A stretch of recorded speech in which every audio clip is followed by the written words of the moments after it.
Druhý deň na GR221 bol ešte stále o hľadaní správneho rytmu. Máme tu deň 2. Dnes nás čaká opäť cez 20 kilometrov. Telo si zvykalo na každodenné kilometre aj na ťažké batohy. Ako sa cítiš? Odhodlane. Dobre. Trošku boleň. Po rannom výstupe na hrebeň nás privítali výhľady pripomínajúce nízke Tatry. Vyzerá to tu, ako keby sa tu natáčal film o Vinetuovi. A krátko na to sme už ochutnávali miestne špeciality v dedinke Estelens počas tradičných osláv vína a syra. Lokálne kampo. Po oddychu v Baňalbufare vyrážame na 3. etapu, ktorá nás prevedie po nádherných útesoch aj po viac ako 500 rokov starých historických chodníkoch. Príroda to je chrám. Tretí deň. Vyrážame z mestečka Baňalbufar. Dnes pôjdeme do krásnej historickej dedinky Valdemosa. Ideme si kúpiť nejakú vodu a pokračujeme GR221. Dneska štartujeme o čosi neskôr, je približne 10:30, takže budeme si musieť švihnúť, ale bolo to spôsobené tým, že sme si prispali a raňajky tu podávali až od 8:30, potom ešte sušenie vecí, dobalenie a vyrážame teda. Čo som šťastný, tak aj dneska je pekné počasie, aj keď už malo byť pôvodne zamračené s dažďom, ale stále pekne slnečno, takže ideme na to. Deň 3, GR221. Na mňa aj na oca to šlape, takže som z toho komplex zatlít, keď si to dám. Sme v Baňalbufare a ideme do Esporles a ďalej do Valdemosy. V okolí celého Baňalbufaru sú skoro pri každom dome takéto obrovské nádrže s vodou na polievanie. No a my stále stúpame z Baňalbufaru cez takéto murované záhrady, kaskády. Celkom prudké stúpanie. Zatiaľ máme 200 výškových na 2 kilometroch. Musíme sa dostať na hrebeň.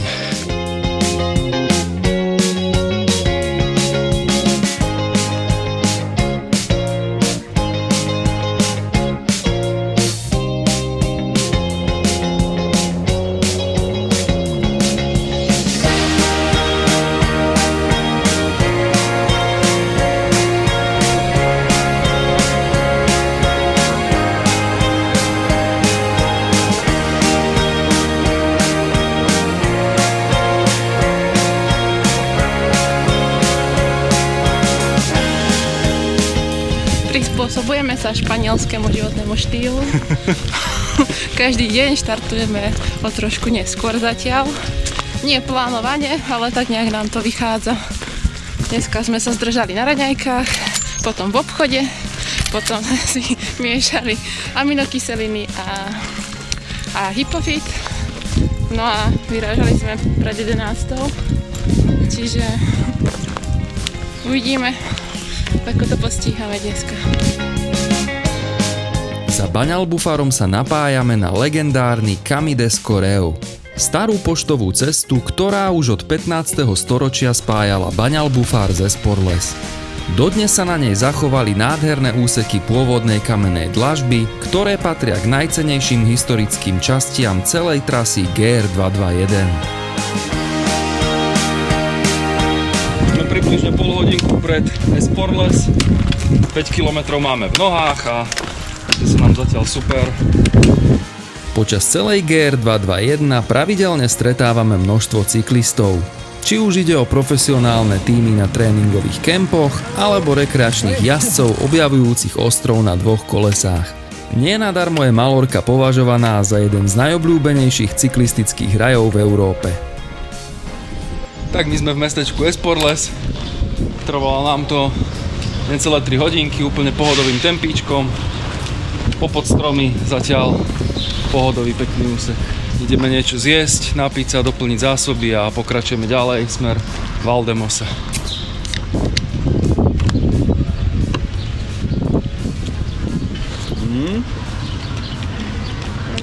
A to je fajn, no. Ako Fanta Exotic kedysi u nás bola takáto podobná.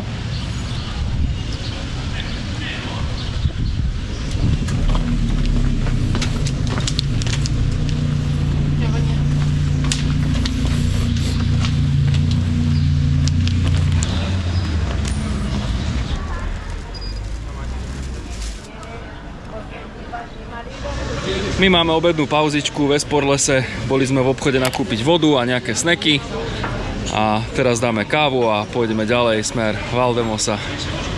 Výborné espresso. Pochopili moju žiadosť. Na zdravie. Dokúpili sme zásoby vody, nejaké snečky. A fajných čipsov na cestu. Dali sme si kavičku a vyrážame z Esporles smer Valdemosa. Už len nájsť tú správnu odbočku. 9,5 km, 3 hodiny 40 minút turistickým tempom.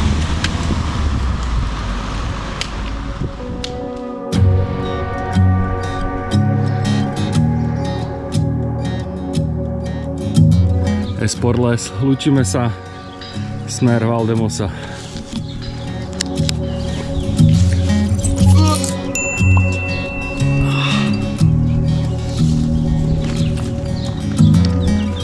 My sme vystúpali nad Esporles a podľa mapy by cesta mala ísť hore celým týmto krásnym vápencovým útesom. Skúsim tam natočiť nejaké dronové zábery. Vyzerá to nádherne.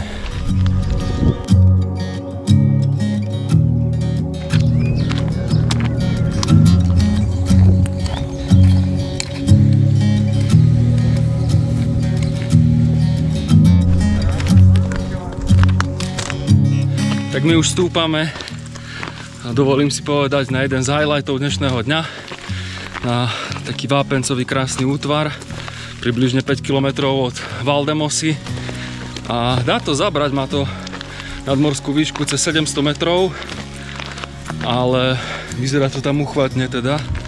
Odbočíme tam, to bude asi taký jediný úsek, kde vybočíme z označenej GR22 jednotky a skúsime to prejsť vrcholom tej plošiny, lebo je tam zakreslená cestička a uvidíme, kam až nás pustí. Takže sme zvedaví, ale mohlo by to byť fajn. Prechádzame cez podobné prístrežky a kempy ako na Sardínii.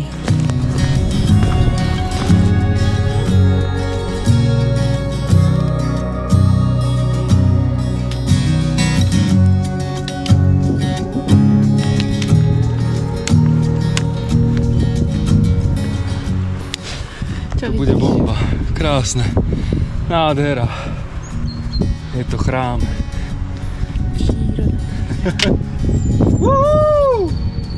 Krásne.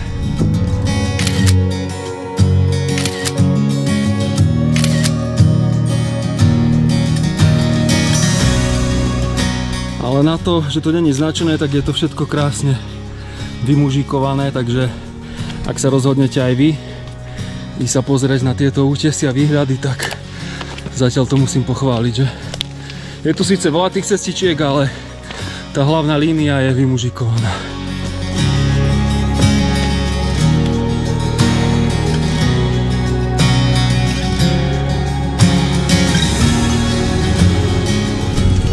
Nádherné výhľady. Som nadšená. A ja.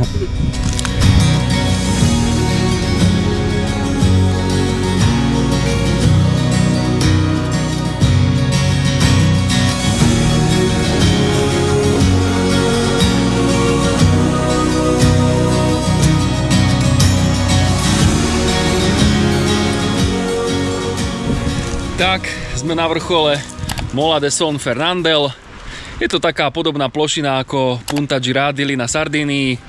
Urobíme si tu príjemný obed, oddychneme si a pôjdeme ďalej smerom na Valdemosu.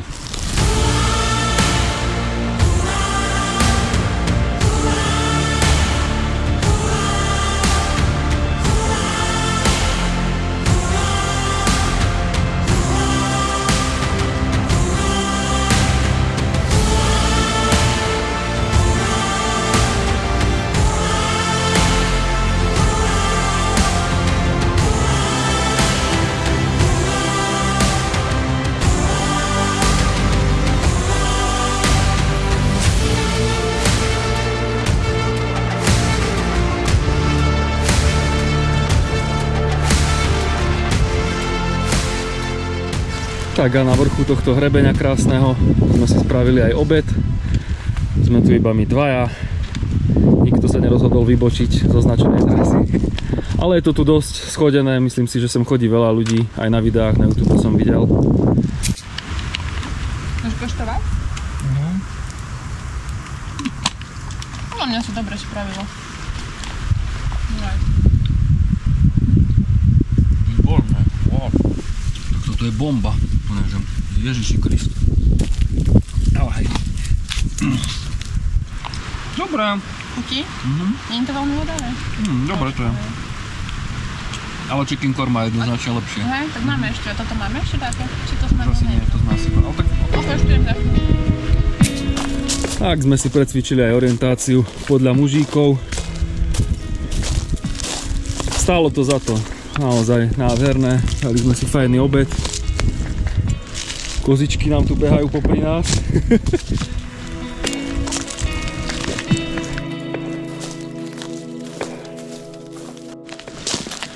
Tak a oficiálne sa pripájame z neznačeného terénu späť na GR 221.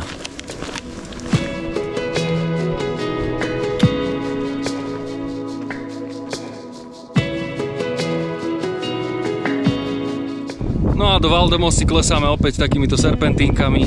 Sme rádi, že nimi nemusíme stúpať, ale zase kolená dostanú zabrať aj tu. Takže posledné 3 km dnešnej etapy smer Valdemosa.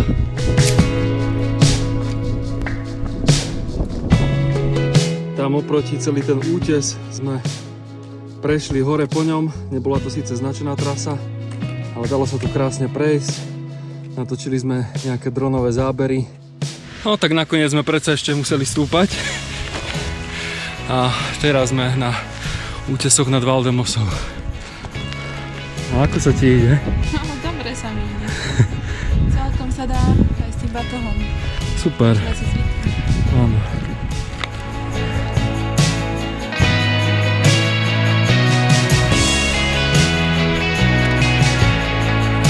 Ďalší bývačík.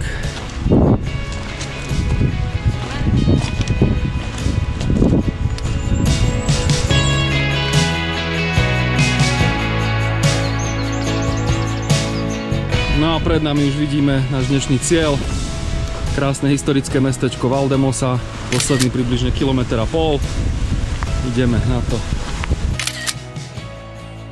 My sme teraz 0,5 kilometra od Valdemosy a tretí deň na hrebeňovke. Prešli sme cez 20 kilometrov a nastúpali takmer 1200 výškových. A celkom dobre sa cítime, teda aspoň ja. A ja? Dneska sme mali teda prvú časť trasy takú dosť pohodlnú. Bola to taká pekná kamenná cestička a taká miestami dosť monotónna. Potom sme prišli do Esporles, kde sme sa občerstvili, oddychli trochu, dokúpili a vybrali sme sa chvíľu po asfalte smerom do kopca. A potom sme sa napojili na takú už lesnejšiu cestičku. Bolo to tam také pestrejšie, bolo tam veľa skál, veľa konárov a krásne výhľady. Boli sme na útese, kde sme si spravili obed. No a pofotili sme sa, ponatáčali. Mne sa veľmi páčil tiež aj dnešný deň. Aj ten úvod bol pekný pomedzi stromy, po tých 800-ročných cestičkách. A potom sa mi ešte veľmi páčil ten útes nad Esporles. Tam sme trochu vybočili z GR-ky a išli po neznačenej trase, ale silný dojem to vo mne zanechalo, takže som veľmi spokojný tiež. Bol to super nápad, mne sa tam páčilo a ešte sme si vlastne dali jedno stúpanie navyše touto odbočkou, ale dalo sa to úplne dobre zvládnuť. No a potom sme mali ešte posledné stúpanie teda pred Valdemosou a celkom dosť serpentín dole. Kontakt s civilizáciou. Sme vo Valdemose. Takto krásne niekto zastal, aby sa neunavil. A my teda vchádzame do Valdemosy.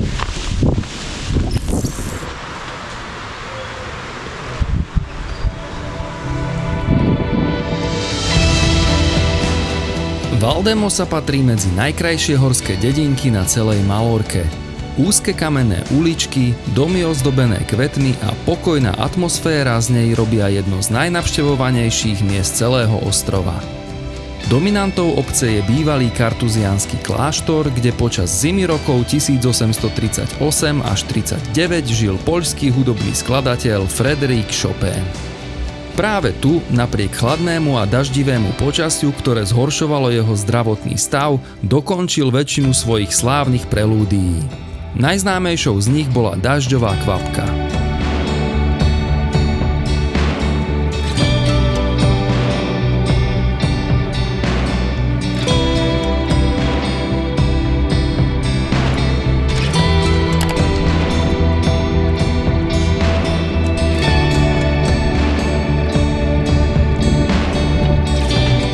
Ubytko vo Valdemose, v historickom centre, neskutočné dačo, keď to uvidíte.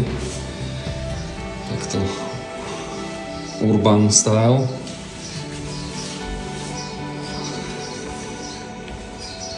No toto pozeraj.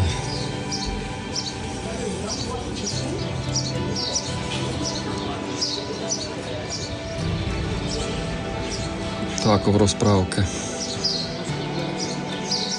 Po príchode do Valdemosy sme si dopriali výbornú večeru. Hoci ceny tu nepatria medzi najlacnejšie, jedinečná atmosféra tejto malebnej dedinky za to rozhodne stála. Po krátkej prechádzke jej uličkami nasledoval už iba zaslúžený odpočinok pred 4. etapou.